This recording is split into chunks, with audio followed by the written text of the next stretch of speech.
एक दिन अचानक मेरी पत्नी मुझसे बोली, सुनो, अगर मैं तुम्हें किसी और के साथ डिनर और फिल्म के लिए बाहर जाने को कहूँ तो तुम क्या कहोगे? मैं बोला, मैं कहूँगा कि अब तुम मुझसे प्यार नहीं करते। उसने कहा, मैं तुमसे प्यार करती हूँ, लेकिन मुझे पता है कि वो भी आपसे बहुत प्यार करती है और आपके साथ कुछ समय बिताना उनके लिए सपने जैसा होगा। वो कोई और नहीं, मेरी माँ थी, जो मुझसे अलग अकेली रहती थी। अपनी व्यस्तता के कारण मैं उनसे मिलने कभी कभी ही जा पाता था। मैंने माँ को फोन करके उन्हें अपने साथ रात के खाने और एक फिल्म के लिए बाहर चलने के लिए कहा। तुम ठीक तो हो ना? माँ ने पूछा। तुम दोनों के बीच कोई परेशानी तो नहीं? उनके लिए मेरा इस किस्म का फोन मेरी किसी परेशानी का संकेत था। नहीं, कोई परेशानी नहीं है, बस मैंने सोचा था कि आपके साथ बाहर जाना एक सुखद एहसास होगा। मैंने जवाब दिया और कहा, बस हम दोनों ही चलेंगे।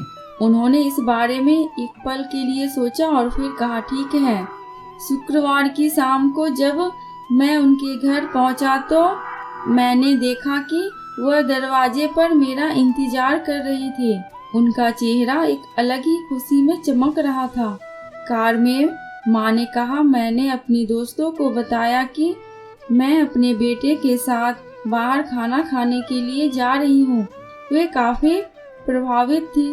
हम लोग माँ की पसंद वाले एक रेस्टोरेंट पहुँचे, जो बहुत सुरुचिपूर्ण तो नहीं मगर अच्छा और आरामदायक था। हम बैठ गए और मैं मेनू देखने लगा। मेनू पढ़ते हुए मैंने आंख उठाकर देखा तो पाया कि वो मुझे ही देख रही थी और एक उदास सी मुस्कान उनके होठों पर थी। जब तुम छोटे थे तो ये मेनू मैं तुम्हारे लिए पढ़ती थी, उन्होंने कहा। माँ, इस समय मैं इसे आपके लिए पढ़ना चाहता हूँ, मैंने जवाब दिया। खाने के दौरान हम में एक दूसरे के जीवन में घटी हाल की घटनाओं पर चर्चा होने लगी।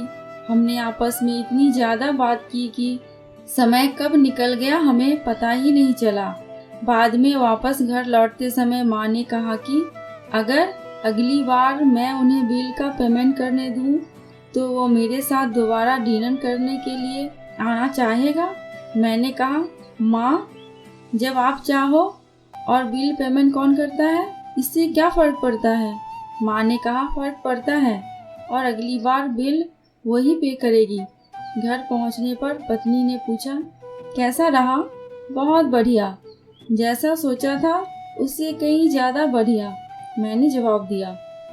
इस घटना के कुछ दिन बाद मेरी माँ का दिल का दौरा पड़ने से निधन हो गया। यह इतना अचानक हुआ कि मैं उनके लिए कुछ नहीं कर पाया।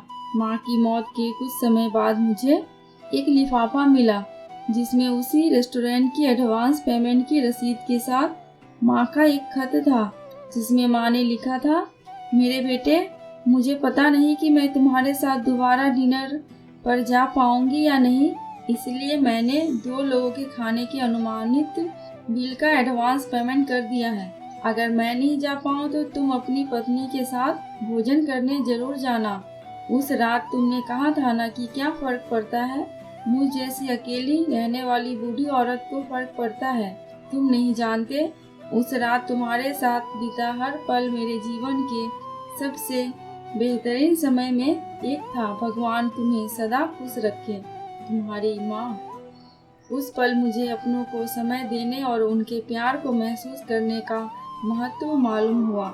जीवन में कुछ भी आपके अपने परिवार से ज्यादा महत्वपूर्ण नहीं है। दोस्तों, आपको ये कहानी कैसी लगी प्लीज कमेंट करके हमें जरूर बताना। अगर थोड़ी सी भी अच्छी लगी हो तो प्लीज मेरे चैनल को सब्सक्राइब करके मेरी वीडियो को लाइक एंड शेयर कर देना। अंत तक वीडियो में बने रहने के लिए आपका दिल से बहुत बहुत शुक्रिया।